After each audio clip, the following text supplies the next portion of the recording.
오늘 첫 번째 주제 인사 왜 그래? 국민의힘으로 번진 채용 논란입니다. 네, 저희가 이제 뭐 앞서 인사 논란 간단하게 좀 이제 김진주 PD가 정리를 해주기도 했는데 박성민 비서관님 좀 갑자기 유탄을 맞은 한 주였어요. 네, 뭐 이렇게 여담이기는 한데요. 제가 이게 울산역에서 도착해서 일행분들을 기다리면서 그 TV를 보고 있었는데 제 얼굴이 나오더라고요, 뉴스에. 그래가지고 좀 당황을 했습니다. 그래서 보니까 이제 권성동 원내대표도 그런 말씀을 하시고, 그리고 뭐 성일종 의장님뿐만 아니라 뭐 여러 국민의힘의 의원님들께서 뭐 이제 그런 문정부의 1급 비서관 인사는 공정했냐 이런 식으로 문제 제기를 하고 계시고, 그래서 지금 뭐 뉴스가 확대 재생산되고 있는 과정이 아닌가라고 생각합니다. 네.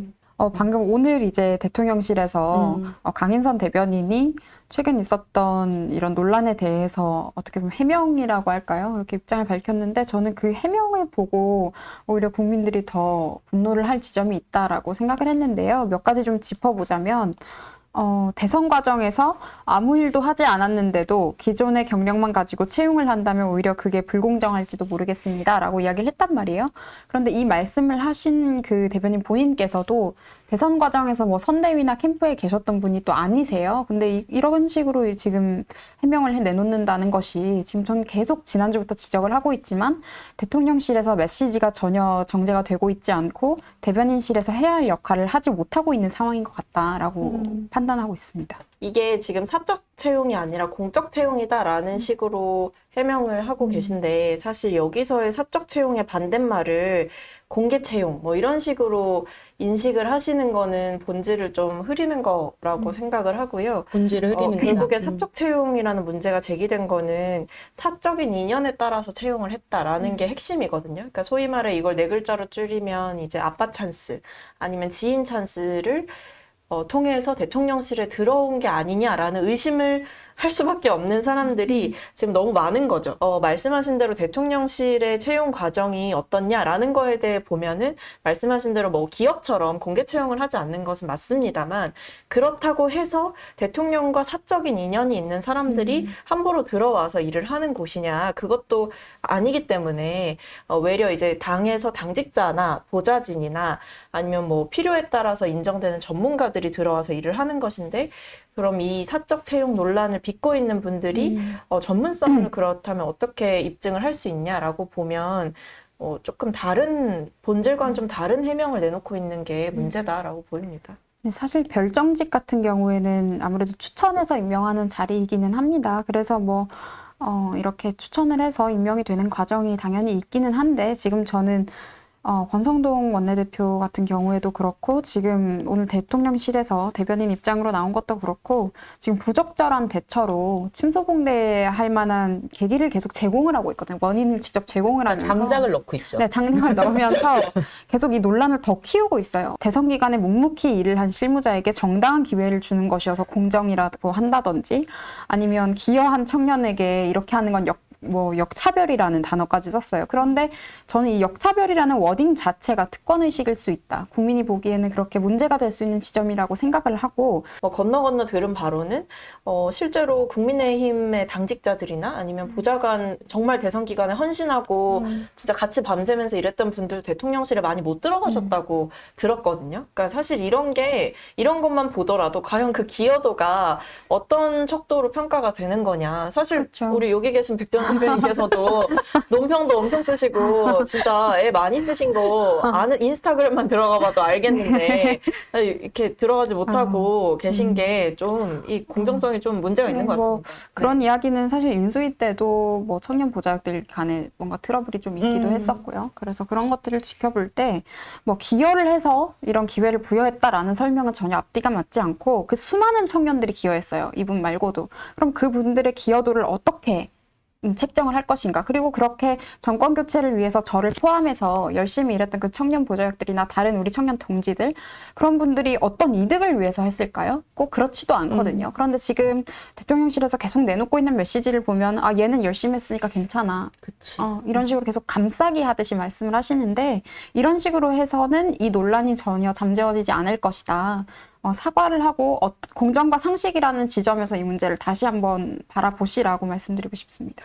그리고 저는 조금 더 문제라고 봤던 게 일단 총무비서관 자리에 누가 있느냐. 그러니까 사실 총무비서관이 어떤 일을 하냐라고 보면 사실 여기가 이제 예산 관리, 그러니까 청와대 전체의 예산 관리, 그리고 활동비 관리, 그 다음에 내부 인사를 담당을 합니다. 그래서 여기가 인사비서관실도 인사를 담당을 하지만 사실 이런 총무비서관실에서 대통령실 직원들의 인사를 담당을 하는 거거든요. 근데 여기에 최측근을 안 치고 그 최근에 나왔던 얘기로는 뭐 이제 총무비서관실에 수사관들이 파견이 됐다 이렇게 대검 얘기를 수사관 하는데 파견됐다. SBS 네, 그러니까 단독 보도했어요. 이것들이 보는 공통적인 시그널은 일단 그러니까 검찰에 너무 편중된 인사가 있다. 그러니까 물론 뭐 해명대로 이게 업무에 연관성이 있고 전문성이 있다면 당연히 파견받아서 공적으로 일을 하실 수도 있는 것이지만 제가 봤을 때 이 사안은 좀 그렇게 보기 어려운 게 아닌가. 그러니까 검찰 출신으로 너무 이제 쉽게 말하면 자신이 일할 때 편한 사람들 그리고 친한 사람들이 계속 이제 대통령실이나 다른 이제 정부 요직에 좀 가는 상황이 오는 것 자체가 문제인 거고요. 그래서 이 친검찰 인사가 하나가 문제인 거고, 그 다음에 이런 직원들 문제가 계속 나오는 거잖아요. 그러니까 인사를 어떻게 했느냐, 이 문제가 제기될 때 사실 총무비서관실이 검증의 역할을 하는 거거든요. 같이 공직기관 비서관실이랑 해가지고. 근데 이럴 때 보면은 과연 이게 얼마나 객관적이고 공정하게 되고 있느냐, 이런 부분들은 좀 살펴봐야 되는 거죠. 어딘가에 지금 좀 구멍이 나 있거나 아니면 필터링이 제대로 안 되고 있는 거 아닌가라는 생각이 각실이 듭니다. 다 자기 역할을 좀 잘 못하고 있는 것 아닌가라는 그렇죠. 의견이신 네. 거고. 이제 출범한 지 2달밖에 안 됐기 때문에 지금 뭐 인사를 또 물갈이한다. 이게 또 쉬운 일은 아닌 것 같아요. 근데 이럴 때는 비서실장이 결단을 해야죠. 비서실장이 어떻게 보면 그 대통령 비서실의 인사의 뭐 중간 관리자인 거거든요. 사실은 어쨌든 비서실장이 결재를 받습니다. 근데 그렇다는 거는 이제 비서실장이 이런 인사에 대해서 대통령께 직언을 드리고 어차피 인사권자는 대통령이니까 지금 상황에서 뭐 이런저런 논란이 있는데 한번 이런 논란의 소지가 있는 인물들을 뭐 설사 이제 본인들 말씀대로 기여를 했다고 할지라도 이런 논란의 소지가 제가 봤을 때는 이 언론 보도가 계속 될 것 같거든요. 그리고 기자들이 지금 한 언론사에서만 단독이 나오는 게 아니라 이제 다양한 언론사에서 단독이 나오고 있다는 거는 실제로 그만큼 다양한 제보를 받고 있다는 것이고 언론이 이거를 문제가 있다고 보고 추적을 하고 있는 거예요. 그러면 제가 봤을 때 우모 씨, 뭐 황모 씨, 주모 씨를 넘어서 앞으로 이제 다양한 성씨가 좀 소환이 될지 가능성이 높다. 그래서 계속 우리가 이제 보는 게 처음에는 검찰 인사였고 그 다음에 국민 눈높이에 맞지 않는 인사, 그 다음에 뭐 지금은 이제 지인 인사로 넘어간 거잖아요. 근데 국민들이 보셨을 때는 이게 반복이 된다는 게 저는 조금 더 문제일 것 같아요. 그러면 이 시점에서 쇄신을 우리가 2달 됐으니까 좀 더 버텨보자, 뭐 장관들이 나서서 뭘 좀 더 해보자, 뭐 스타 장관이 나왔으면 좋겠다 이런 말씀도 하셨더라고요. 이런 거나 아니면 뭐 홍보수석이 나와서 뭐 뭘 좀 더 한다거나 이런 게 지금 중요한 시점이 아니고 진짜 뭐 수석들을 전체를 물갈이를 하던지 아니면 내부에 문제가 될 만한 인사들을 속간해서 이제 한번 쳐내는 작업들을 하던지 이런 게 좀 필요한 시점이 아닌가라고 생각합니다. 그렇죠. 그렇다 보니까 아무래도 지지율이 지금 계속 떨어지고 올라갈 기미가 안 보이는데 이준석 대표 징계 전후를 기점으로 꾸준히 지금 하향세예요. 그래서 뭐 이제 20%대가 나오겠다라는 말까지 있는데 이거에 대해서 뭐 저희 당내 의원님들이라든지 아니면 대통령실에서 계속 이야기하는 게 이전 정부 탓이 조금 많거든요. 그러면 그쵸. 이전 정부에 문제가 있다고 생각하면 우리는 다른 걸 보여줘야 하는 건데 이렇게 해서는 나아질 기미가 보이지 않는다는 거죠. 계속 지난번에도 말씀드렸지만 이제 취임 100일이 다가오고 있습니다. 근데 그동안 아무것도 한 게 없는 정부가 되면 전 절대 안 된다고 생각하거든요.